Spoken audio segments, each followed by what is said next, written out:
Bienvenidos a este segundo taller de el ciclo de talleres que estamos organizando los docentes del diplomado en sistemas de información geográfica para la gestión participativa de los territorios. El día de hoy nos acompaña el profesor Nicolás Alexander Pérez, que nos va a coordinar o nos va a dirigir en este taller eh, tan, tan interesante que hace conexiones entre la etnografía y la cartografía. Esperamos que todos ustedes hayan tenido la oportunidad de revisar alguno de los textos que él amablemente nos envió y que disfruten este taller como abrebocas entonces a estos contenidos fuertes que nosotros queremos desarrollar en el diplomado que empieza en abril del próximo año. Ah, bueno, perdón, me faltaba comentarles ya. Nicolás es geógrafo de la Universidad Nacional, es magíster en Medio Ambiente y Desarrollo, también de la Universidad Nacional, del Instituto de Estudios Ambientales. Su tesis, su investigación de tesis de maestría precisamente se hizo en La Macarena, que es pues de la zona de la cual nos habla uno de estos textos. No sé si viene el otro, eso ya no lo contará Nico, pues lo iremos descubriendo en el transcurso del taller. Y bueno, pues también tiene muchísimas habilidades precisamente en términos cartográficos, pero también pues en términos del análisis geográfico de los territorios. Entonces, Nico, un gusto que nos acompañes y que nos dirijas hoy al taller. Bueno, Natalie, muchas gracias por esa amable presentación. Em, Quisiera de una vez como preguntarles a los asistentes si recibieron los textos. El taller se va a desarrollar en función de dos textos, que es opcional en términos de escoger solo uno. Cualquiera de las dos puede ser una opción, pero la idea es que cada uno de los asistentes lea solo un texto. Entonces quisiera confirmar si todos estamos en sintonía o alguien no tiene el texto para que en el curso, en el transcurso del taller y para llegar al momento donde vamos a usar el texto, pues ya lo tengamos todos. Si les llegó, yo lo acabé de enviar por correo, así como a las 4:30 más o menos, lo envié. Eh, Pueden escribir por el chat o bueno, no sé. Si lo recibí, digamos, ahí lo importante es como quien no lo haya recibido, de pronto como manifestarlo para buscar la forma de hacerle llegar el correo. Pues bien, creo que vamos a dar inicio al taller. Recibidos, si lo recibí, bien. Creo que es que por eso, en términos del correo, no ha habido problemas. Voy a compartir mi pantalla.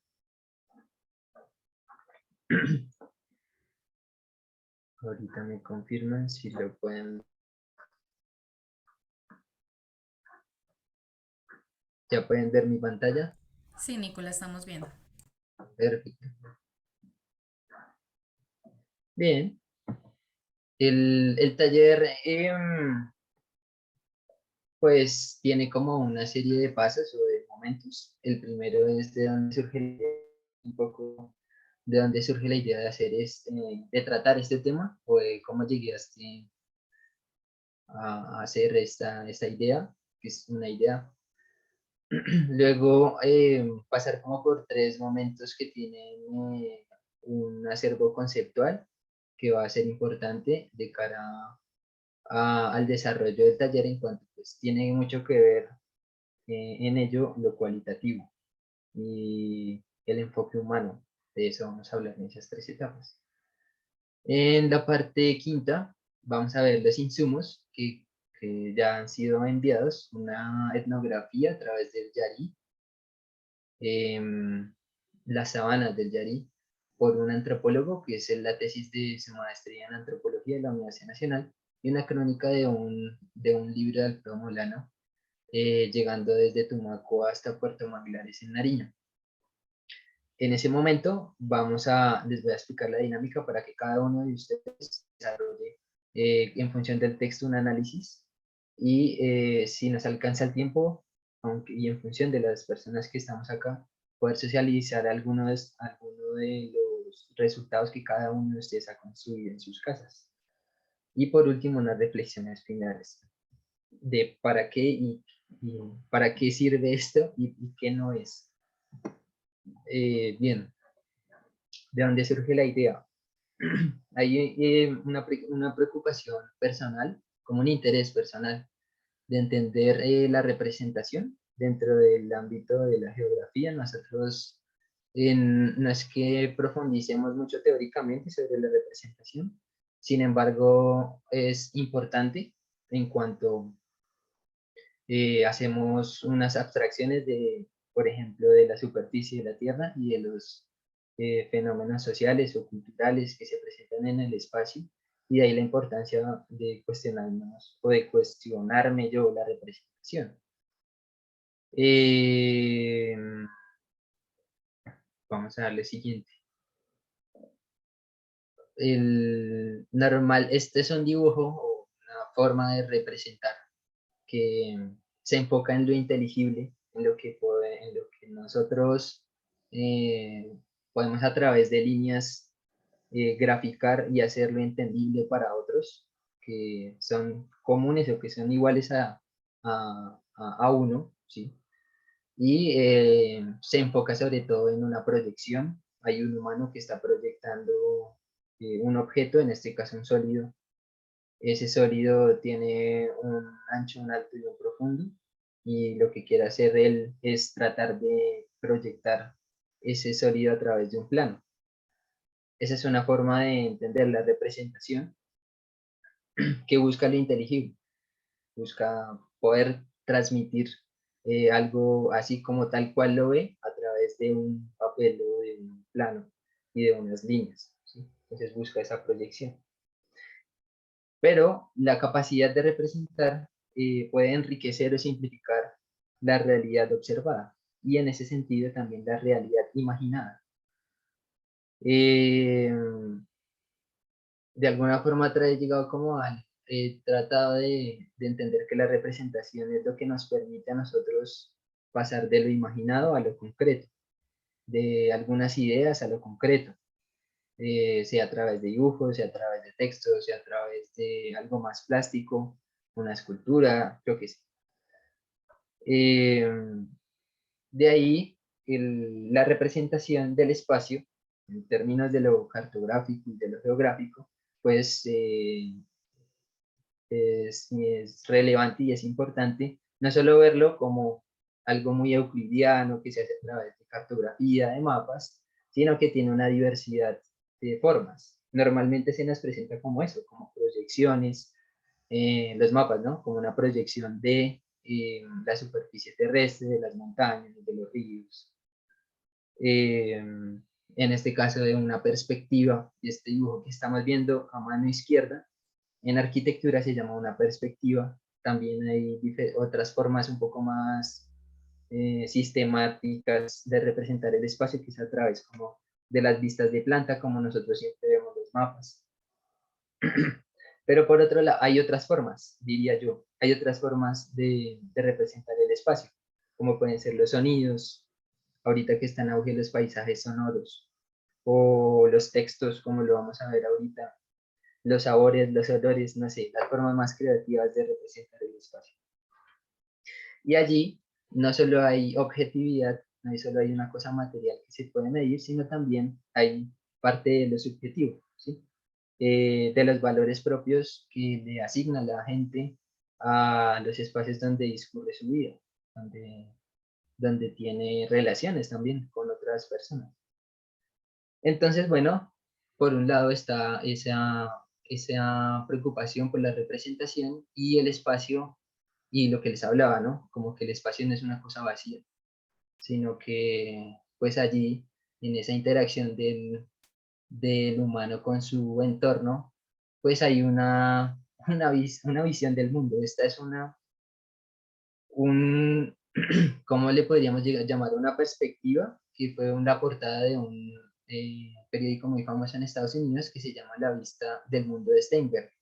Y la traigo a colación porque él lo que quiere allí resaltar o tratar de dar cuenta es que el mundo para el que está representando, para el cartógrafo, para el escritor, tiene una perspectiva en particular, tiene de lo subjetivo como del objetivo. Entonces, el Pacífico es eso muy grande y lo más cercano, lo que está más cerca a su perspectiva, entonces tiene más detalle, pero lo lejano es algo que es íntimo. Entonces, todos tenemos como esa forma de representar, así como la portada de Steinberg, que tenemos en lo más cercano mucho detalle, pero en lo más lejano también una cosa como desconocida. Y eso también es importante entenderlo. Pero nunca, como, o sea, como que no he encontrado ese punto medio donde esa parte también se pueda plasmar en el mapa. Bueno, ya saltando de donde surge la idea o el interés, ahora vamos a hablar de algo un poco conceptual. Voy a acelerarle un poco para que tengamos más tiempo de profundizar en la parte práctica. Entonces, la comprensión como premisa principal. Entonces, vamos a hablar también un poquito de la etnografía ahorita, pero como este tiene un enfoque sobre todo humano, este taller dentro de lo humano, el interés no solo es hallar formular una hipótesis, hallar unas leyes, replicarlas en el mundo y, y sí, como formular una verdad establecida, sino que no se limita, sino incluso se enriquece a través de la comprensión, no de hallar explicaciones. ¿Por qué, por qué la tierra, no sé, por qué los cultivos, no, por qué la gente se ubica en las periferias de la ciudad y se configura de cierta forma? No hallar una explicación, sino comprender por qué llegaron allí y comprender por qué construyen de tal y X o Y forma. Entonces la comprensión va a ser una premisa fundamental para el desarrollo del taller. Y digamos que eso lo articulo a los procesos de investigación. Investigar implica entender que existe una variedad de formas para hacerlo y no fórmulas o recetas. Pues el mundo es muy complejo y no, digamos que limitarse a una fórmula o una receta para poder aproximarlo, pues no es la intención. Incluso este taller lo que de pronto pretende es abrir una senda un poco diferente para ver algún tema sobre el espacio. Entonces allí, en aquella investigación donde se calcula, también es posible comprender, interpretar lo que se siente y escucha. Es decir, ir al sujeto, no al objeto. Ir al sujeto, escucharlo y ver qué siente. No obstante, las métricas quizás sean más útiles que las narrativas. No siempre lo que al final del taller todos nos preguntaremos para qué me sirve. ¿Para qué me sirve de pronto las herramientas que vi allí? Que son cosas que ustedes y yo podríamos hacer en una tarde de ocio, que se nos ocurra. De allí como que esta comprensión no es tan útil, ¿sí? No es tan útil como no es tan útil como las métricas o las medidas, pero no son menos importantes, ¿sí? Para poder entender lo humano en su conjunto. Un ejemplo de ello y que me gustaría también compartirles es un fragmento de un libro de Gaston Bachelard sobre la poética del espacio. Lo traigo a colación porque es la forma como él entiende el espacio, no como esa cuantificación del espacio para dar una explicación, sino que se remite a la comprensión de qué lugar de la casa, del albergue, le llama él. Entonces, fíjense lo que dice este hombre que dice, en el más interminable de las dialécticas, el ser amparado sensibiliza los límites de su albergue. Vive en la casa, en su realidad y en su virtualidad, con el pensamiento y los sueños. En este libro lo que él trata de exaltar o de proponer es que el espacio está construido de esos pensamientos y sueños de quienes los habitan. Y ese es su interés de entender por qué en la casa es tan íntima y hay cierta tranquilidad, o porque en la casa, bueno, no sé, es como hay ciertos rituales. Entonces, este es un ejemplo de cómo se puede aplicar la comprensión ya a una cosa más puntual. Allí un hombre en la fotografía que está mirando pues su paisaje más cotidiano, esto es en Ciudad Bolívar, y pues allí hay una cruz. Entonces, aplicando este principio de la comprensión, pues acá no podríamos entrar a juzgar si él, por ejemplo, es creyente o no, o asiste allí a este lugar para, no sé, ratificar una forma, no sé, de deidad con cierto Dios, digámoslo así, sino porque pues tocaría preguntarle a él, hablar con él y empezar a comprender qué es lo que le evoca ese paisaje y por qué asiste allí. Entonces hay más interrogantes que explicaciones. Bueno, al comprender también está el escuchar. Escuchar es una parte fundamental para poder comprender. Y como yo no sé explicar muy bien qué es saber escuchar, pues vamos a escuchar a otra persona que de pronto lo puede definir de una mejor manera, que es Alfredo Molano en un discurso que hizo cuando recibió el premio de periodismo Simón Bolívar. Vamos a escuchar solo un fragmento. Para ello, creo que si tengo alguna ayuda, o sea, voy a reproducirlo y si se escucha, si puedes tú, Natalie, decirme, o si no, no sé cómo se puede hacer para que se escuche. Sí, claro. Si no, lo que puedes hacer es enviarnos el enlace y cada uno lo escucha. Va, sino que es que solo es un pedacito, no es todo el video, sino ahí Ah, nos bueno, quedamos. igual ponlo. Vale, yo te digo, ponlo. ¿No se escucha? No. No, Oh, qué bueno. no sé si Configuración. alguien Sí, eso iba a decir, la configuración, no sé si de pronto sabe, alguno de los de los asistentes nos puede comentar si sabe de pronto cómo podemos hacer para que todos lo escuchemos desde el computador de... Acá dice ya. O si te metes bien. Audio del equipo. No, Ah, no, no, bueno, acá le encontré. ah, bueno. Dice, avanzado, video, no sé, compartir. Ay, no, esto es para compartir ya como un documento, como tal. No, aquí creo que ya lo hiciste. ¿Sí? A ver. Dice que Ministro de la Sí, Información. listo. gracias. Sí se Escuchamos. escucha. Sí. Ah, bueno, Sí. listos. Bien, entonces deme un segundo, lo pongo en el minuto que De les todas pongo. maneras, si nos mandas la liga sería genial. Perfecto. Listo, va. En la universidad mi escritura se volvió acartonada y seca. No encontraba ni el tono ni el tema porque mis lectores eran profesores.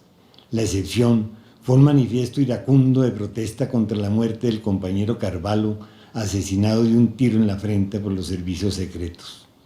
Mi primer libro, escrito a mano y con lápiz como todos los de aquellos días, tenía tantas enmiendas como frases.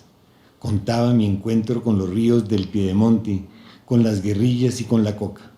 No fue propiamente un libro, sino un cuaderno de campo escrito en una canoa, en una hamaca, en una estación de bus.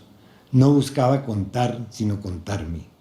Quería conservar el eco de una madrugada a orillas del río Guayavero, oyendo los micos churucos que gruñen como tigres mariposos, la peligrosa desconfianza de los guerrilleros y el vértigo alucinado con que los colonos machacan con sus botas las hojas de coca para sacar de ellas lo que ninguna promesa de gobierno había hecho realidad. Ese libro y todos los de aquella primera saga persiguieron, a la saga de los hechos, lo que el tiempo borraba, testimonios de los guerrilleros liberales del llano, de las columnas de marcha, huyentes, que habían llegado perseguidos por las armas de la República, acosados por el hambre desde el sur del Tolima, desde el norte del Cauca, desde el Sumapaz, desde el Tequendama, que encontraban en el Piedemonte la posibilidad de sembrar caña para darles por fin algo dulce a sus hijos. Escribí buscando los adentros de la gente en sus afueras. en sus padecimientos, su valor, sus ilusiones. Borraba más que escribía, hurgaba, rebuscaba el acorde de las sensaciones que vivía la gente con las que yo mismo llevaba cargadas en un morral. Un río crecido, una noche oscura, un jadeo debajo de un aguacero que golpea un techo de zinc. El terror de oír armas en las sombras eran caminos por donde entraba la vida que se jugaba en las selvas y por donde llegaba su polo, su soplo a mis letras. Creo que solo ahí, en el acecho, en el peligro, en el miedo, aparecía el reclamo de justicia que yo buscaba para contarlo. Escribir para mí es templar mis más cercanas cuerdas y por eso tengo que borrar hasta traspasar la hoja, hasta encontrar el tono de la pasión por la vida y por la belleza que tiene la gente con la que me topo. La gente cuenta cuando se le oye y lo hace con una sinceridad limpia. Cuenta lo pasado como si lo estuviera viviendo en presente y lo hace con generosidad, con soltura, con humor, con fuerza. Chisporrotea. No es difícil oírla porque habla lo que vive. La dificultad comienza cuando el que trata de escribir no oye porque está aturdido de juicios y prejuicios, que son justamente la materia que debe ser borrada para llegar al hueso. Mi oficio de escribir se reduce a editar voces que han sido distorsionadas, falsificadas, ignoradas. No puedo escribir una línea que no sea de alguna manera lo que yo haya vivido. Por eso no escribo nada sobre tecnología de la comunicación, sobre la química o sobre la jurisprudencia. Y por eso escribo con gusto cuando lo hago en primera persona. Escribir para mí es ir hasta mis confines, guiado por la vida del que está al otro lado. Mi escritura, o lo que yo llamo así, es un puente construido sobre los escombros del prejuicio, incluido el mío. He pagado un alto precio por apartarme de la mirada oficial, la que llaman políticamente correcta. Bien, hasta ahí el video. ¿Están viendo la presentación? No. No, no vimos ni el video ni la presentación, siempre te vimos a ti, pero no te quise interrumpir para que el ejercicio de escucha fuera más activo. Qué pena. Sí, es que es la ignorancia mía de no poder saber cómo compartir a la vez la pantalla y el sonido. Bueno, pero Bien, ya volvimos, ya estás en la presentación de nuevo. bien, pues esto solo lo quería usar sin agotarlo en su totalidad, de una persona que precisamente nos manifiesta o nos recalca la necesidad de escuchar y de deshacernos de los prejuicios para poder entender al otro, para poder comprender al otro. Y en los procesos de, no sé, cuando tenemos alguna duda o alguna pregunta sobre el humano y que tiene relación sobre el espacio, pues siento que esta es como ¿cómo decirlo? Como un principio para poder llegar al hueso, como dice Molano. ¿Quién más mejor que él para poder hablar sobre ello? Entonces de ahí salto a la etnografía, que básicamente es, para los que ya leyeron, un ejemplo de etnografía es la etnografía que hace Nicolás Espinosa en el camino de San Vicente del Caguán a la Macarena, pasando por las sabanas del Yari, y que más en términos acartonados de lo académico es un instrumento de carácter cualitativo, sí, que en sus inicios fue una instancia empírica y objetiva que desarrollaba el individuo. Entonces era este hombre que buscaba las comunidades exóticas y se ponía como un observador lejano a ellas y a través de su observación y de su descripción trataba de comprender ese mundo simbólico o cultural del cual le inquietaba. Esto implicaba necesariamente un trabajo de campo, un acercamiento físico, ¿sí? Actualmente ya nos, digamos que la capacidad que ha tenido la información, la internet para configurar nuestras vidas ha hecho que la etnografía también se moldee a la nueva situación del mundo. Y existen también las etnografías digitales, no solamente las etnografías, digámoslo como desde nativa, pues desde sus inicios, como se entendía. En sus inicios, la etnografía mantenía los principios del paradigma positivista. Eso quiere decir, como les comentaba ahorita, que trata de buscar de dar explicaciones y replicarlas no solo en el caso que estaba viendo, sino a nivel universal. Y de ahí nació su, digamos, una fuerte crítica, un proceso de crítica y autorreflexión de ese campo de estudio que nace en la antropología, que es la flaqueza de esta perspectiva positivista, que no permite al investigador acceder a los sentidos que los sujetos le asignan a sus prácticas.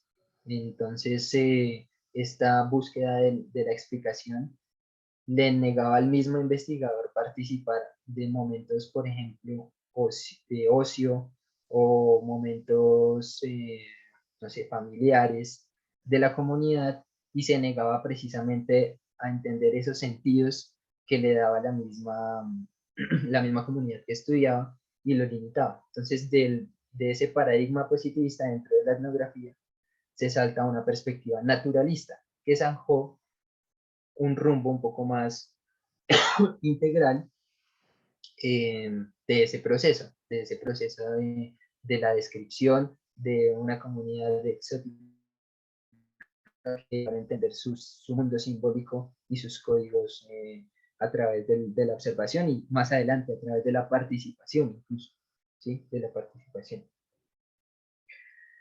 Esa perspectiva tiene la ventaja, o tuvo el gran avance, de aprender la lógica de la vida social como lo hacen sus miembros, los miembros de esa sociedad, y volver al inicio de lo que hemos hablado, que es la interpretación y la comprensión, no la explicación. La explicación se deja al lado y se busca solo comprender. Tiene un fundamento fuerte en la descripción, como lo pueden ver en el texto, por ejemplo, en el texto de Nicolás Espinosa, es muy descriptivo, y sin embargo busca comprender y interpretar. Bien. Entonces vamos ya a la práctica, la parte interesante del taller, que es la práctica, ya después de haber pasado los conceptos.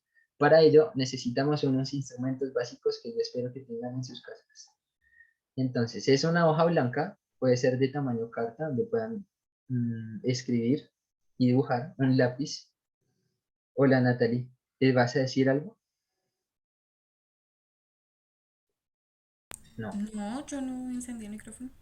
Ah, no, es que vi que se ha encendido, no sé por qué. Entonces, un lápiz o un esfero con el cual puedan rayar, quizás algunos colores para, no sé si de pronto les pueden ser útiles los colores para, eh, yo qué sé, diferenciar las categorías, no sé. Y tener a la mano un mapa del Pacífico, porque un texto tiene un contexto geográfico del Pacífico colombiano, y el otro contexto es ya más hacia la Orinoquía, pues la transición de la Orinoquía a la Amazonía, entre los departamentos de Caquetá y Meta. Esto pues porque va a haber un momento donde necesitamos identificar y plasmar en nuestra hoja objetos geográficos que no nos los vamos a saber de memoria. De ahí pues usar, no sé, Google Maps, la herramienta que más te guste para poder identificar esos elementos. Eso es lo que necesitamos para poder desarrollar el taller, y junto con los textos que ya se los envié. Entonces, como les comenté en el correo, los textos, pues si ya los leyeron, está bien. Sin embargo, los pueden releer o podemos dar espera, porque quiero dedicarle al menos, yo ya hice el ejercicio, y más o menos uno se está demorando entre 10 a 11 minutos leyendo el texto. Entonces, vamos a leer el texto detenidamente, vamos a dedicar entre 10 a 11 minutos, vamos a leerlo. Después de esos 10 y 11 minutos va a seguir otro paso. que es el que les voy a dar.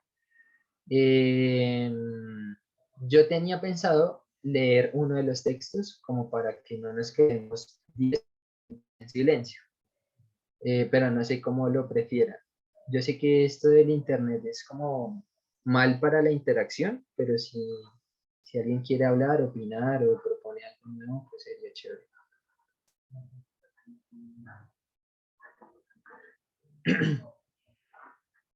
¿No? Bueno, entonces voy a empezar a contabilizar el tiempo desde ya para que las personas que no hayan leído el texto lo lean en este momento. No tienen que leer los dos textos. El que más les llame la atención lo escogen y lo leen y con ese van a trabajar. Si quieren leer los dos está perfecto, pero solo tienen que escoger uno para hacer el ejercicio. Entonces voy a empezar a correr el tiempo y ya que yo también voy a hacer el ejercicio, voy entonces a leer de nuevo el texto de la etnografía de la violencia de la vida diaria en la Sierra de la Macarena.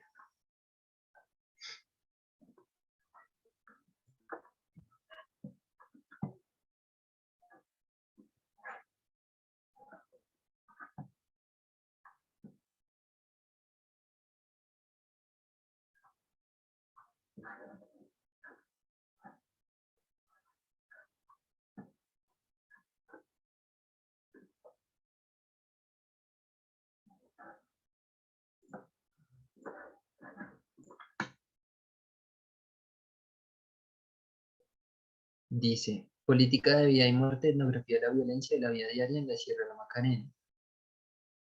Dice el Yarí, al sur de la Sierra de la Macarena se encuentran unas sabanas que corresponden a la última frontera de la Orinoquía, las sabanas del Yarí.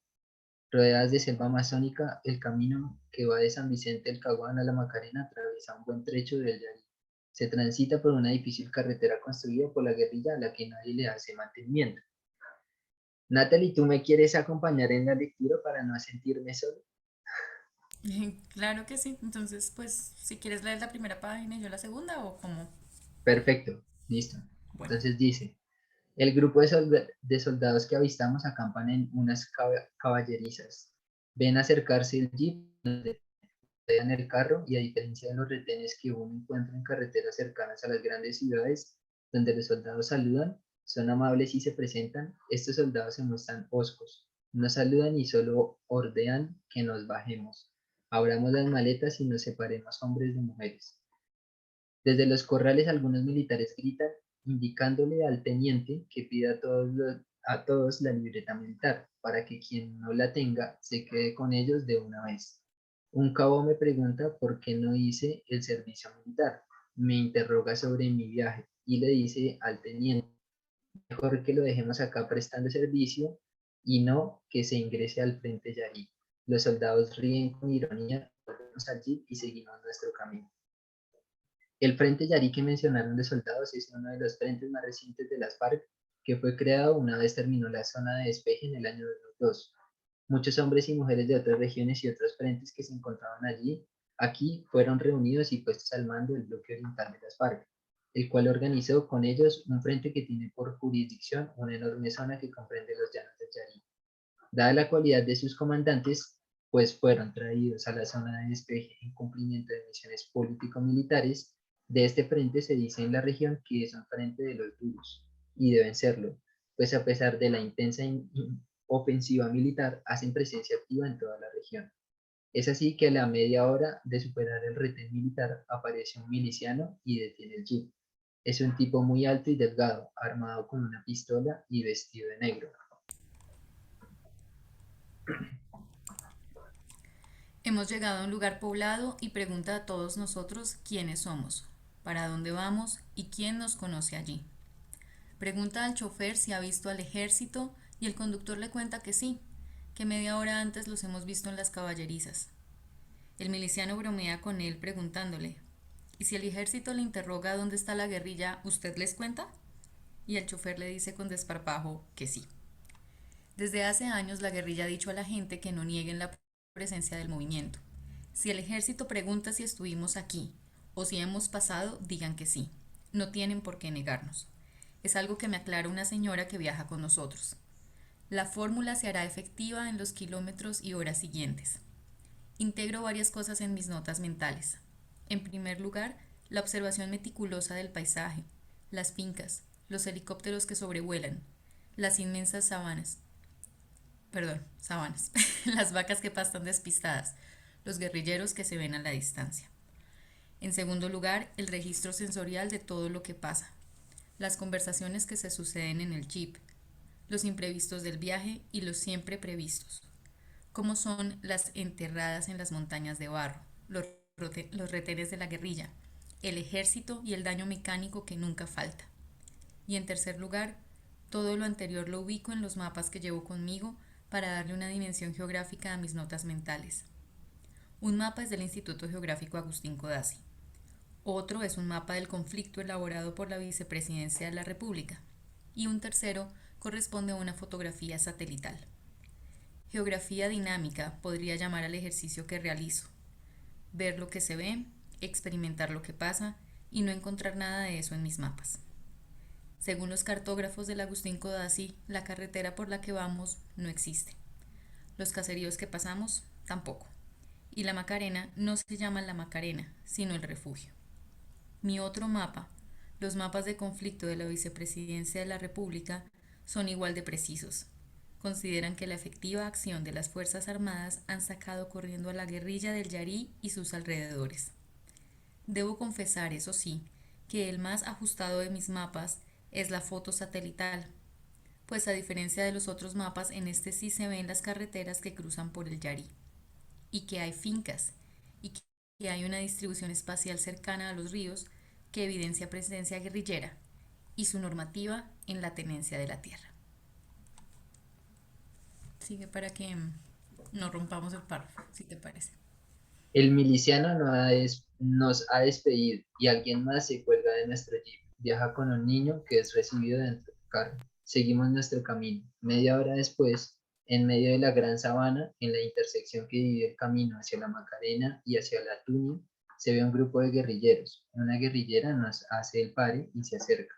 El comandante del grupo ordena por radio a sus hombres regresar por los puntos asignados mientras se escuchan varios aviones sobrevolar la zona.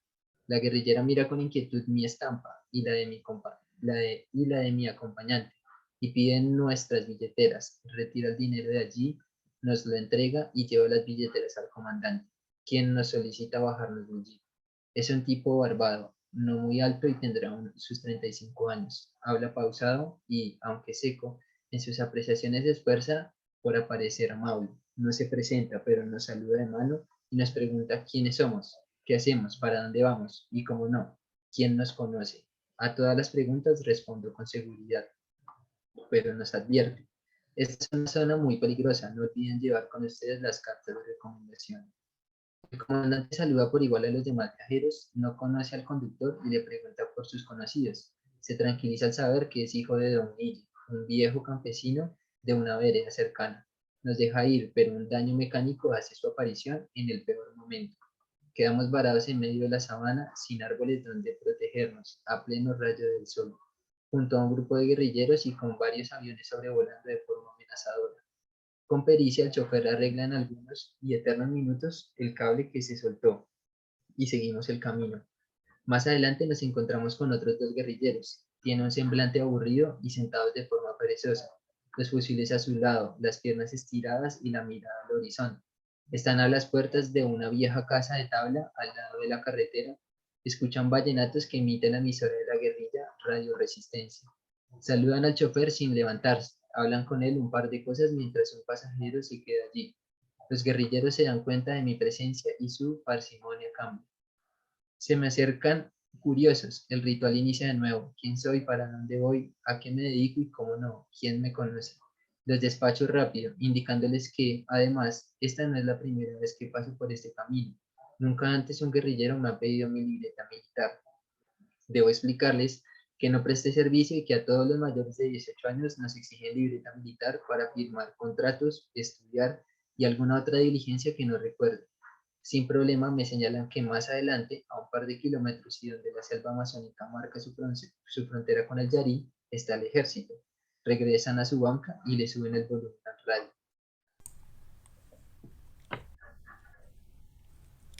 Salimos hacia el encuentro con los soldados y, pecando de ingenuo, pues ya sé la respuesta, le pregunto al chofer qué hacemos.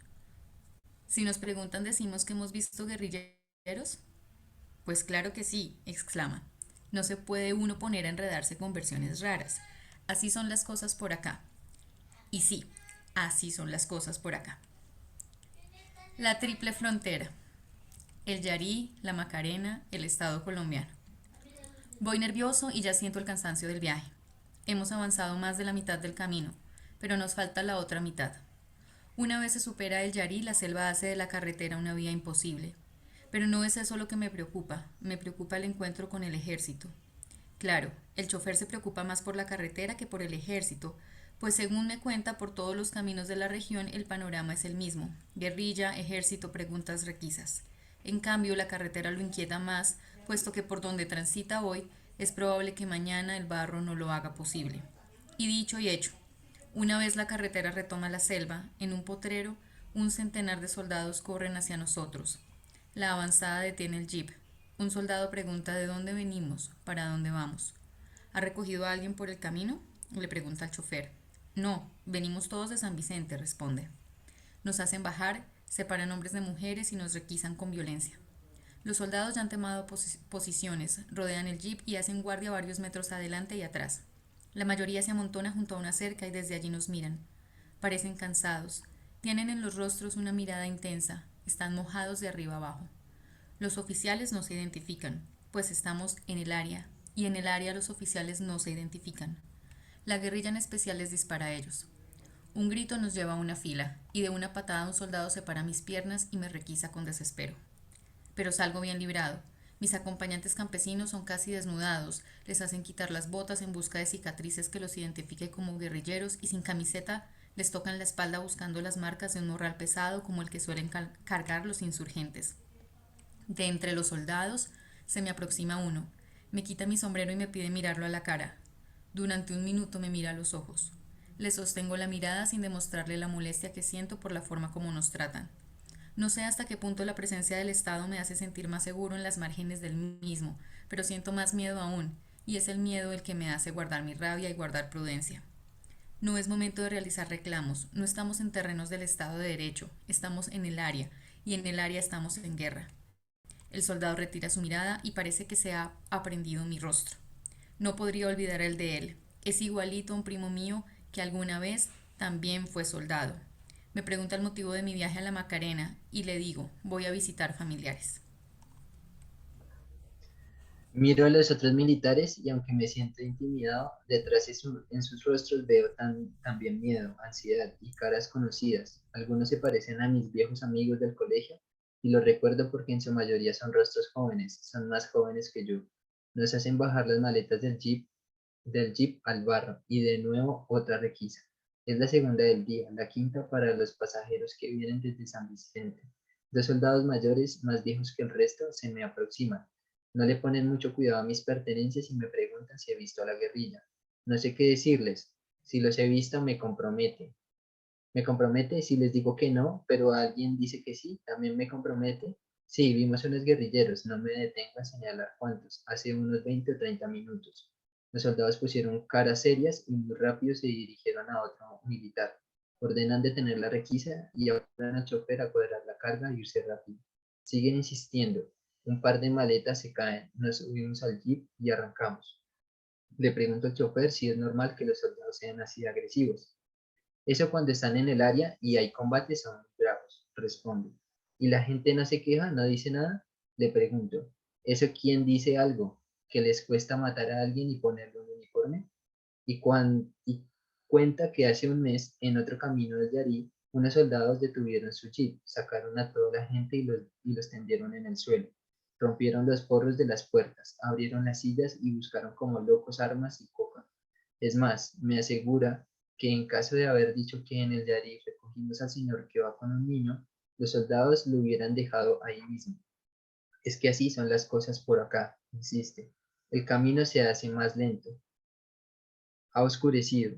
Unos soldados nos detienen y nos dan la bienvenida a la Macarena. Han sido 8 horas de viaje, 3 retenes del ejército, 3 de la guerrilla y el paso por una zona de combate. Un viaje normal. Bien, ahí termina la lectura. 14 minutos. Entonces vamos a darle continuidad al taller. El siguiente paso es hacer un mapa sencillo en la hoja que tiene con objetos geográficos claves. Entonces, en este caso, ¿cuáles serían los objetos claves del relato de Nicolás Espinosa, de la etnografía? Pues, digamos que hay 2 cascos urbanos claves o 2 centros poblados, que son San Vicente del Caguán y La Macarena. Entonces, ustedes en sus respectivas casas o donde se encuentren, pueden empezar a identificar. Si escogieron el de Nicolás Espinosa, pues hacen lo correspondiente. Si están mirando la crónica de Alfredo Molano, hacen lo correspondiente, que es en Tumaco, hacia la frontera con Ecuador. Entonces, mira, cuál es el río que baja, donde queda el Océano Pacífico, bueno, como cosas muy puntuales. No quiero que hagan algo muy detallado, pero sí lo más esencial, como los cascos urbanos, el río, cosas que ustedes consideren que son importantes y que se tocan dentro de la etnografía o dentro de la crónica, en este caso de Alfredo Molano. Nos vamos a tomar para eso al menos 6 minutos, 6, 7 minutos. Yo lo voy a ir haciendo en mi pantalla y no sé, lo voy a ir comentando. Si alguien quiere ir comentando algo, tiene alguna pregunta, también puede participar.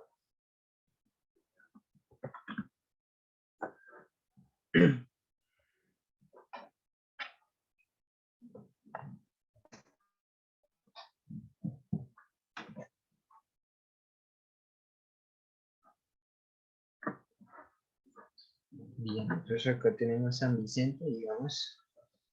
Vamos a encender esta cosita. Listos.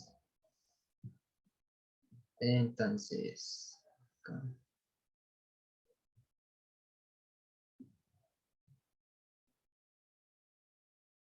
Más o menos. Por acá. Viene un río que viene bajando. Acá viene otro río que se encuentra con este. Y en este continúa. ¿Sí?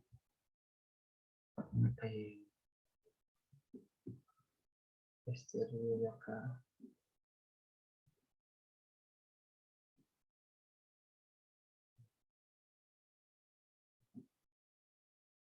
Se llama el río.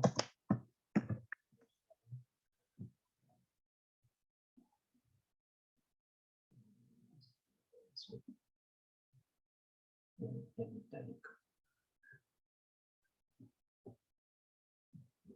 Recuerden, es una cartografía sencilla, como los elementos principales que consideren.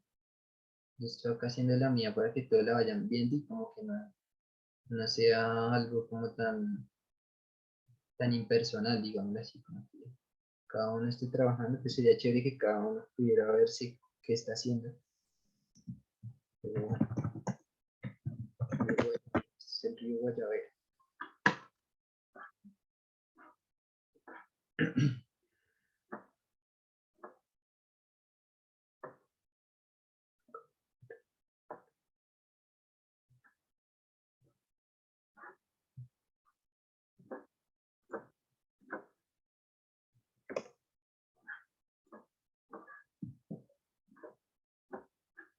Exactamente.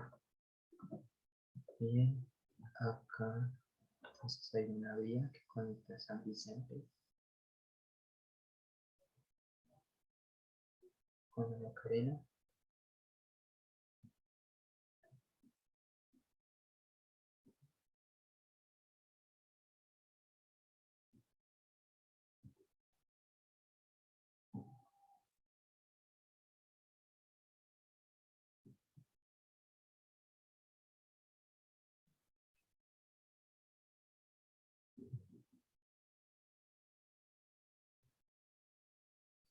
Bien, listos. Ya.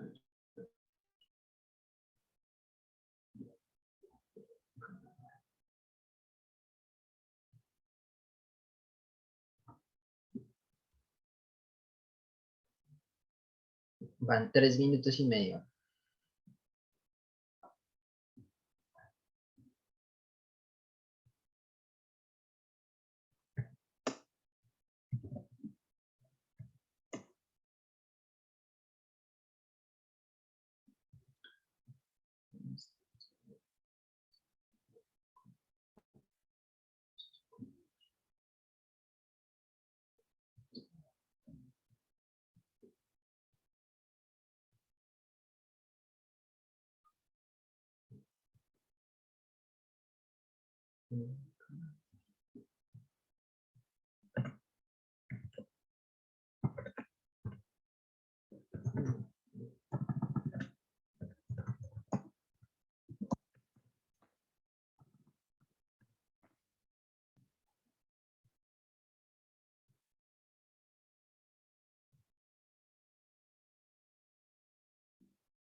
Hay alguien hay alguien que yo asumí que todos estamos escogiendo eh, la lectura de Nicolás Espinosa sobre el viaje, pero ¿hay alguien que haya escogido el de Alfredo Molano? Yo creo que sí, esa es la idea para que también nos contemos la otra historia. No sé, lance esa pregunta ahí al aire a ver si hay alguien que tiene.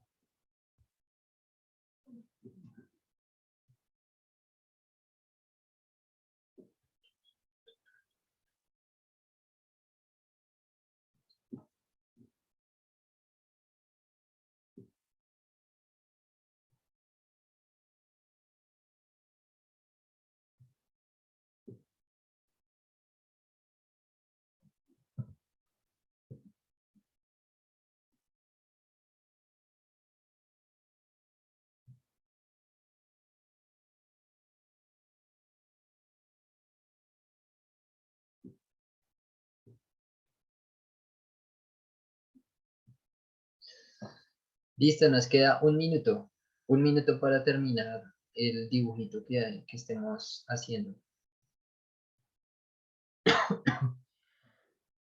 Un minuto. No, Karina. Esto es...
Bien, ¿cómo les fue? ¿Alguien necesita más tiempo? ¿Cómo te fue a ti, Natalie? Em, Bien, estaba aquí conociendo la geografía del Tumaco, porque en el Pacífico lo más al sur que he estado ha sido en el Cauca. No, espere, Perfecto. perdón, o sea, sí, en el Cauca, pero no hacia el Pacífico, Pacífico. Entonces, y de, digamos, en el borde del océano, lo más sur que he ido es Buenaventura. Entonces, no conocía esa zona. Bien. Ahí se está viendo mi pantalla, ¿verdad? Sí, se está viendo. Ah, bueno, listo. Entonces, ya que todos hicimos esa tarea en nuestra hojita, en nuestras respectivas casas, ahora vamos a pasar al segundo paso. El segundo paso es identificar al menos uno o dos categorías de análisis que surjan de la lectura. ¿Esto qué quiere decir? Dentro de nuestra lectura hay, digámoslo así, conceptos de los que se pueden analizar la situación que se está describiendo. Les voy a dar un ejemplo. En la etnografía de Nicolás Espinosa, y bueno, dentro de la tesis, él siempre estaba buscando entender el concepto de justicia en un contexto de guerra. Pero por otro lado, eh, dentro de ese viaje uno podría entender qué significa la confianza y cómo se manifiesta en medio de esa hostilidad de ambiente que demuestra que está contando Nicolás Espinosa. Entonces esa podría ser una opción, la confianza. Y otra podría ser, qué sé yo,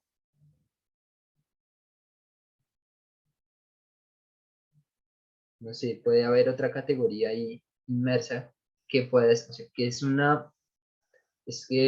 un concepto que puede estar inmerso dentro de la lectura y que nosotros podemos identificar y ello nos va a servir para poder ver más adelante cómo podemos mapearlo, cómo tiene una relación. Diría yo como la incertidumbre en términos del viaje, porque el viaje nunca lo había hecho y tiene una incertidumbre de cuándo va a llegar, ¿sí? En cuanto no sabe cuántos más retenes pueden haber, pero siempre hay como cierta incertidumbre si va a llegar, si no va a llegar, o qué va a pasar en el siguiente retén, o sí, en los kilómetros próximos, se va a varar. La incertidumbre, ese podría ser otro concepto. Entonces escojan uno o dos conceptos. Si los pueden mencionar del Zoom, activando su micrófono estaría chévere, o si no, los pueden mencionar a través del chat. No, También creo, el dime. mapita, no, el mapita va al fin, o sea, es que la idea es armar todo y luego ahí sí compartimos para que no, de pronto, como para darle más tiempo a los participantes para que expongan ya todo su producto completo. Entonces, bueno, digamos que ya tenemos la categoría. ¿sí? Tenemos las categorías, dos o una. Entonces va a ser confianza e incertidumbre. Luego de escoger esas dos categorías con relación a sus textos, vamos a darle unas propiedades a esas categorías. Entonces, por ejemplo, la confianza tiene unas propiedades o unos atributos en función de la lectura. Entonces, por ejemplo, la confianza dentro de la lectura de Nicolás Espinosa tiene una propiedad que puede ser, digamos, ahí hablaban sobre las cartas o las recomendaciones. Entonces, la confianza que la gente deposita en él no viene de su palabra ni de su presencia, viene de unas cartas de recomendación que le han dado a él. Entonces, depende indirectamente de otro objeto, ¿sí? Porque son unas cartas. En el caso, por ejemplo, del relato de la crónica de Alfredo Molano, que no me acuerdo muy bien porque es otro texto, pero yo sé que él llega a Cabo Manglares, allí se encuentra con otra persona que le explica que él está buscando como un centro poblado que fue comido Ujú. por el mar. Entonces no sé Creo que qué categoría yo tú pensaría en la verías. sorpresa, se me viene, no sé si esa podría ser una categoría. Sí, claro. Mm, esa sorpresa, esa frente a lo que a lo imaginado y lo real, ¿no? Como en esa contradicción entre lo que esperaba y lo que al final encontró también. Y no sé, ahí me gustaría de pronto que los participantes también de pronto interactuaran, nos ayudaran a, y sobre todo quienes escogieron esta lectura, cómo categorizar tal vez esa contradicción entre la certidumbre que tenían eh, los habitantes del lugar y los canoeros y la incertidumbre que tenía Molano en el viaje. ¿No sabrías cómo categorizar ese choque ahí frente a lo que esperaba el extranjero tal vez, el ajeno al territorio y lo que tiene como verdad y de manera absoluta el propio? Exacto. Y también como el asombro, ¿no? El asombro de ver que él no, él tenía en su imagen, en su imaginación, que ese espacio físicamente existía, pero le han tratado de decir de miles formas que ya no existe. Y es como, como así, sí, cierto asombro y cierta como resistencia, ¿sí? Resistencia a creer que está pasando eso. Entonces, miren, lo que yo más o menos los invito a que hagan es que tengan sus dos categorías o una categoría. Y entonces ellas las vamos a poner bien grandes acá. Y cada una de esas categorías va a tener unas propiedades, ¿sí? Asociadas. Pueden ser una, dos, tres. Y vamos a ponerlas acá. Y vamos a tratar como de conectarlas. Entonces, en este caso, la confianza estaba relacionada con las recomendaciones. ¿Está recomendado o no está recomendado? Recomendado. La otra tenía que ver con su propio rasgo, con su ser, porque a los campesinos los desvistieron y a él no le hicieron nada. Entonces, esa confianza depende también de su apariencia, digámoslo así, de su apariencia. Los soldados estaban buscando en la espalda de la gente si tenía alguna señal o alguna cicatriz de que cargaban maletas muy pesadas y de ahí evidenciar que eran guerrilleros. Entonces, la confianza depende de si está recomendado, de su apariencia y podría ser de pero también puede tener otra propiedad, según el relato de Nicolás, que ahorita, pues digamos, no logró vislumbrarla, pero entonces más o menos algo así tendrían que tener ustedes Y la idea es que pues esto esté de alguna forma u otra conectado con algún, conectado con algún enlace, con una línea, etcétera. Esta no lo vayan a hacer en el mapa, o sea, esta categorización va como en un espacio independiente y en el mapa lo dejamos quieto, no vamos a rayar el mapa todavía. Entonces, ya me confirman si todos ya avanzaron en esa parte. Confirmado. Bien, perfecto. Espero que hayamos encontrado más categorías diferentes a las que yo les propongo. Una vez, una vez que tenemos esas dos categorías y sus respectivas propiedades, lo que vamos a tratar de hacer es superponerlas ahora sí al mapa. Y superponerlas no es literal poner esa red de cosas encima del mapa, sino ver cómo se manifiesta en el espacio. La confianza no se manifiesta ni en el río Lozada, ni en el río Guayabero, ni en Macarena, ni en San Vicente del Caguán. En este caso, la confianza está como en el mismo viaje, como en la vía, ¿sí? Entonces vamos a tratar de poner esas categorías de tal forma que correspondan al contexto espacial donde se está dando el relato. Asimismo, con la parte, con la parte de la crónica de Alfredo. Entonces, si hay incertidumbre, por ejemplo, o no, si hay cierto miedo frente al mar por su capacidad de arrollar los asentamientos humanos que están muy cerca a la costa, pues ese miedo en dónde se podría localizar, en el mismo océano Pacífico, no sé, y cuáles propiedades tendría.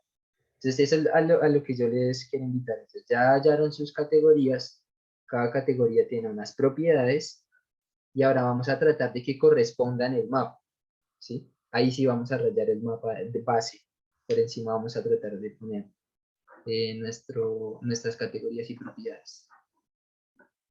Para eso vamos a dar 2 minutos. 2 minutos, de acá lo estoy contabilizando. Y el paso siguiente, la idea es que algunos de ustedes se animen a mostrarnos y a contarnos por qué escogió esa categoría, por qué considera que esas son las propiedades, etcétera, etcétera. 2 minutos.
Va 1 minuto 30. Quedan 30 segundos.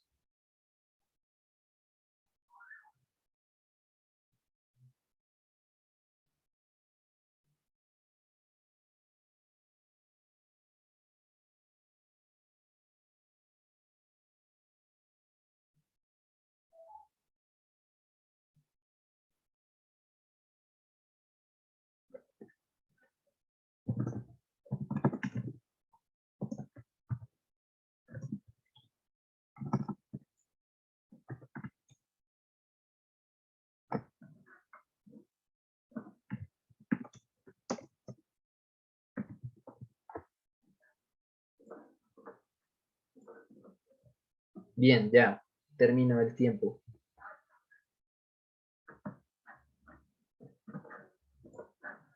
termina el tiempo. Entonces voy a ingresar otra vez. Voy a mirar bien la lista del Zoom. A ver quién se anima a compartir su ejercicio.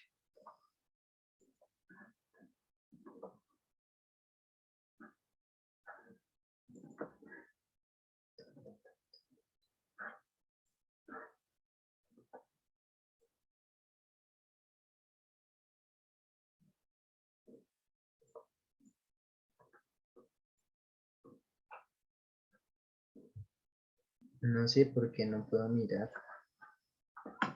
No puedo mirar todo, pero bueno.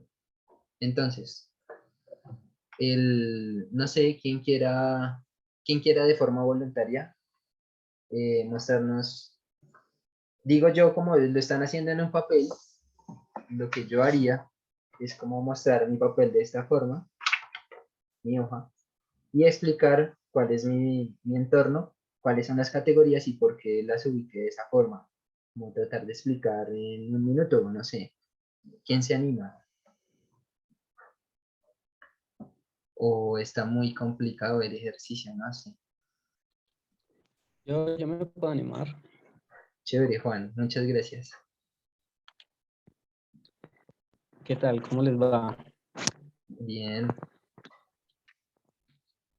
Bueno, muy chévere el taller. El tema pues es de todo mi interés. No tengo habilidades en representación espacial ni nada por el estilo. Entonces está un poco perdido en el proceso de hacer el dibujo. ¿Me escuchan? sí, sí, te Hola, estamos hola. escuchando. Sí, sí. Ah, listo. Ok. Entonces, pues así como muy por encimita, me apoyé un poco en el Maps. Entonces aquí está San Vicente del Caguán. Veía que hay una parte de vía terrestre y otra parte de vía fluvial. Y por aquí está la Macarena. Entonces, bueno, ahí está como una aproximación a ciertos elementos espaciales. Y las categorías que elegí fueron miedo, entre paréntesis, confianza, porque veo que hay confianza y desconfianza, y rabia también. Y bueno, algunos atributos alrededor del miedo, pues elegí vulnerabilidad, perdón, vulnerabilidad, el sentirse desprotegido, expuesto, y la sensación como de amenaza permanente. Y en desconfianza, al foráneo, al enemigo, al que hace parte como del bando contrario, y en relación a la confianza, al campesino, pues hubo una referencia a que se confiaba en alguien porque era el hijo de un lugareño conocido. Entonces eso también lo dejé allí como identificado. No lo coloqué, no lo superpuse sobre el dibujo porque creo que está en todo el recorrido esa sensación y estos sentimientos acompañan como todo el viaje. Entonces estarían allí presentes en todo momento. Lo que sí puedo compartir es como una experiencia. Yo hice mi tesis doctoral en Guapi, en Timbiquí, en el litoral pacífico caucano. Entonces el relato de Alfredo Molano pues estaba muy presente, pero como no había leído pues prefería hacer el ejercicio sobre este, pero tengo mucha cercanía con digamos, con el espacio vivido en Guapi, en Timbiquí, y mi disertación doctoral tuvo que ver justamente con los sentimientos que están expresados en la oralitura negra. De qué manera la oralitura expresa el espacio vivido y unos sentimientos asociados a la experiencia del lugar. Entonces me parece supremamente valioso este ejercicio que estás haciendo acá y creo que hay unas pistas que pues en mi caso son muy inspiradoras para tratar de entender las relaciones que hay entre texto y cartografía. Creo que es una de los horizontes a los que quiero dirigirme también en estos temas. Por ejemplo, algo de lo que experimentaba en Guapi, en Timbiquí, es justamente la topofobia o el rechazo a ciertos lugares porque están atravesados por unas dinámicas de violencia muy fuertes. Entonces hay cierta restricción en la movilidad, que es uno de los elementos que más impactan la vida cotidiana de la gente. Hay un permanente anhelo de navegar, de embarcarse, y esto se ve limitado por las dinámicas de guerra y de violencia que por lo menos desde finalizando los 90 pues se recrudeció en esta región.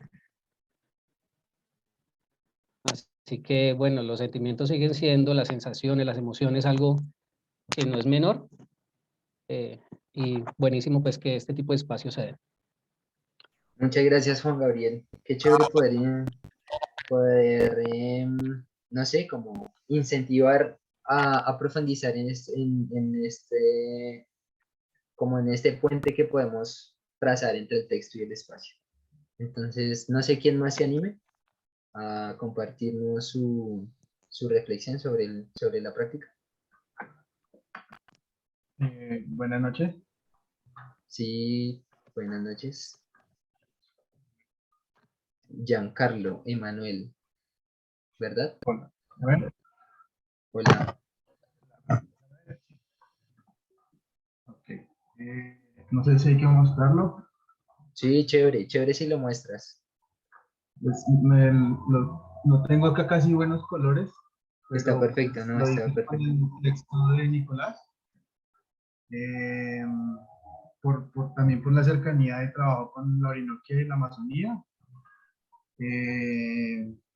Aquí, pues, las categorías, más que incertidumbre, para mí fue certidumbre. Y las subcategorías o las propiedades, concuerdo también como con esa, tal vez esa identificación un poco,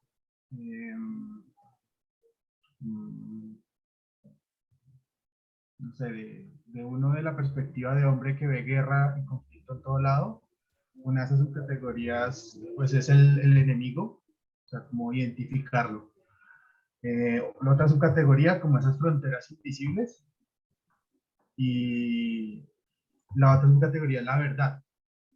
Y para cada una de las personas que están involucradas en el relato, esas tres subcomponentes le daban cierto nivel de certidumbre de la inseguridad o de su cotidianidad.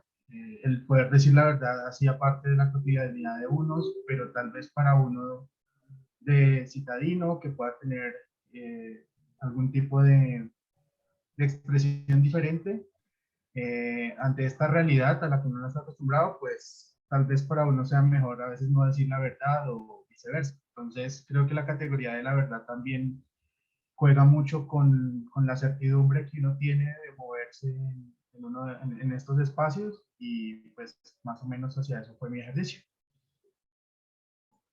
Chévere, mira que ahí tengo como también una anécdota, y es como precisamente estos espacios donde incluso cuando uno llega tiene esa apariencia de que uno no es de ese lugar, uno es una persona ajena a las dinámicas propias de ese lugar, y está como de cierta manera condicionado a manejar su discurso de tal forma que no sea la verdad de uno, es la verdad de ellos, porque estás en otro espacio. Entonces, súper interesante porque eso se vive cuando tú entras a ese espacio y tiene una connotación con el lugar, con el espacio. Entonces, chévere. Me gusta mucho esa parte. Gracias.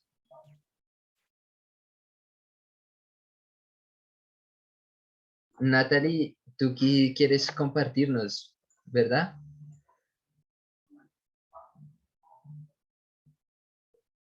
Sí, vale.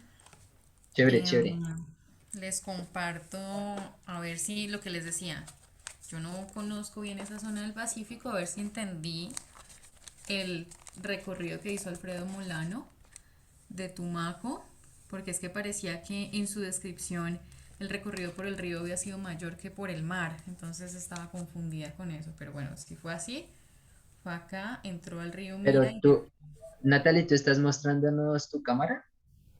Ay, sí, ¿no? Oh, espera. ¿O soy yo el que...? Ah, ya te veo. Qué pena. Ya, Ya ya, te ya. veo. Ok, Ya, ahora ahora sí. Entonces puse punto A, punto B como punto de partida y punto de llegada, de acuerdo con lo que me arrojó Google Maps donde estaba Cabo Manglares, que es como entrando al río Mira, y puse 3 punticos, que es como partir de la certitud, de la certidumbre, a llegar a la confrontación que le proporciona el asombro, lo llamé así. Creo que fue una confrontación finalmente lo que hubo ahí como interiormente, ¿no? Se confrontaron las ideas previas con la realidad. Y por aquí, en verdecito, donde termina el mar, o sea, esto vendría siendo mar, puse desolación, lo llamé así frente al... pues para mí sería esa la categoría que describe lo que sintió, o sea, la descripción de Alfredo frente a lo maravilloso que es el manglar, pero pues cómo está amenazado y cómo está, eh, digamos que, condenado a la extinción. Entonces, bueno, creo que podría ser esa una aproximación también. Chévere, chévere, chévere, me gusta. Gracias, Natalie.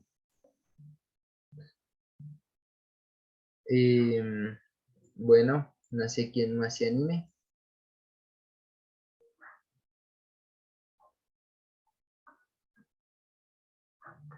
Ninguno de nosotros somos artistas, entonces tranquilos que no, todos hacemos unos dibujos yo creo que muy similares. Claro, claro que si hay cosas más, mucho más elaboradas, bienvenidas, obvio.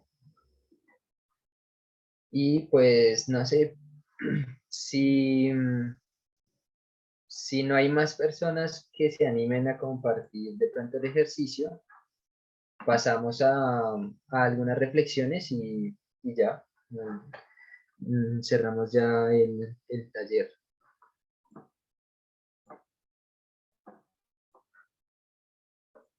Sí, yo creo, Nico. Bien, Podemos pasar para ir cerrando. Listo. listos. Bueno, perfecto, perfecto. Entonces está ya definida al menos 3 atributos a cada propiedad y luego breve exposición de los resultados. Algunas reflexiones. Compartir. ¿Existen otras formas de pasar de lo cualitativo al espacio? Esta esta no es una metodología acabada, no es, digamos, como una fórmula para investigar, solo es una idea que venía tratando de experimentar y creo que está en construcción, no es una idea acabada. Pero adicional a eso, hay otras formas. Y casi siempre se habla de la cartografía social o cartografía participativa, por ejemplo, que es muy emblemática. Pero a diferencia es esto que les acabo de compartir, o esto que venimos acá haciendo, practicando,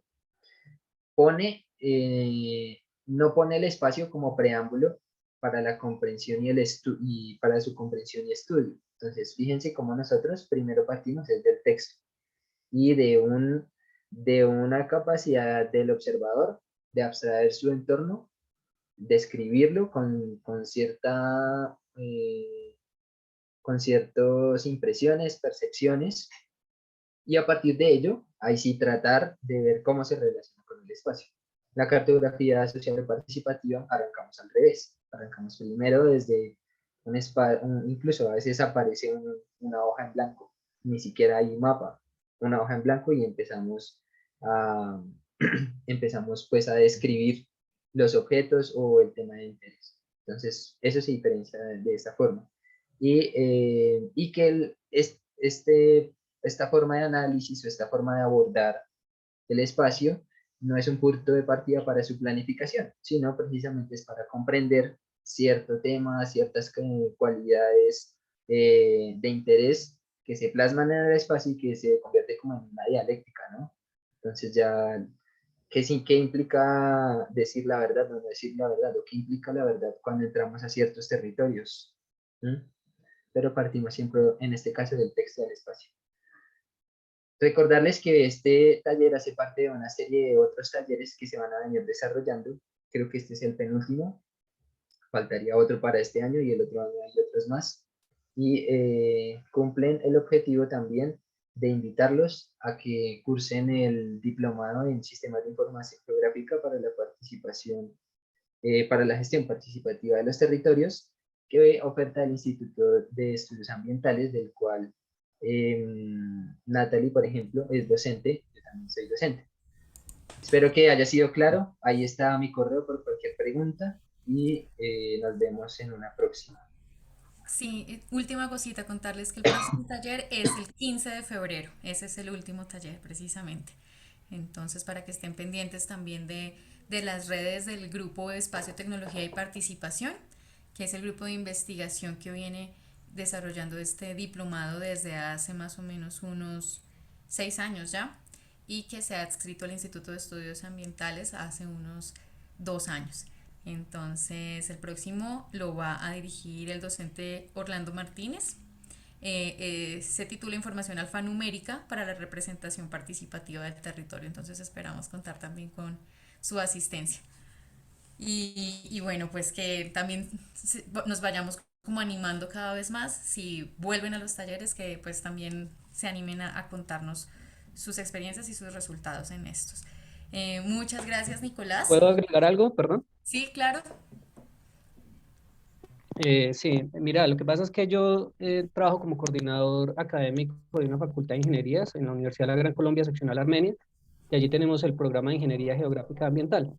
Y esta línea de trabajo, en lo personal, pues me interesa muchísimo, que es la de ir desarrollando todo lo que tiene que ver con como geografía de las emociones. Estamos como en deuda de construir cartografías emocionales, otras maneras de entender el paisaje más allá del sentido dominante de la vista, que ahorita pues Nicolás hablaba de los paisajes sonoros que ahora están como teniendo como un auge, y creo que es importante seguir desarrollando esta línea de trabajo. Así que como dejar como esta posición aquí sentada y las puertas abiertas para futuras articulaciones. Me parecería muy, muy bueno poderlo hacer. Yo soy egresado de la maestría en Medio Ambiente y Desarrollo del IDEA, así que pues, también en mi casa de estudios sería muy bueno seguir tejiendo vínculos. Si de pronto hay investigaciones en proceso o algunas ideas, sería muy bueno ponerlas en diálogo con las que nosotros desde aquí, desde la universidad, venimos también pensando. Justamente la próxima semana voy a hacer la socialización de la propuesta de investigación que tiene que ver con paisajes de agua y presencia social.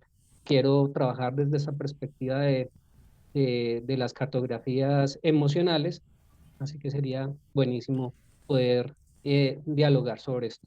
Claro, Juan, yo creo que todo se puede. Precisamente estamos acá porque nos convoca como el mismo interés. Entonces, ustedes ya tienen el correo del diplomado.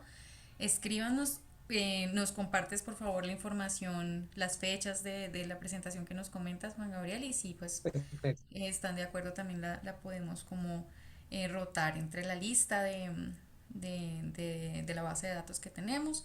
Y sí, escríbanos todas las ideas que se les ocurran para articular, que esa también es precisamente la intención del instituto y de Estepa, que es bastante amplia, es una red muy grande en la que intentamos que quepan muchos intereses. Entonces, escríbenos si hay alguno de nosotros te responderá. Yo creo que especialmente Orlando Martínez, quien es el coordinador de nuestro diplomado. Yo creo que con él se puede. Muchas gracias, Natalia. Bueno, muchas gracias a todos y a todas y a los que nos acompañaron, que también son cercanos, pero no tuvimos la oportunidad de saludar como con más tiempito. Muchas gracias a quienes hacen parte de Estepa y también se conectaron. Entonces, un abrazo y los esperamos el 15 de diciembre. Buenas noches. Gracias, Nicolás.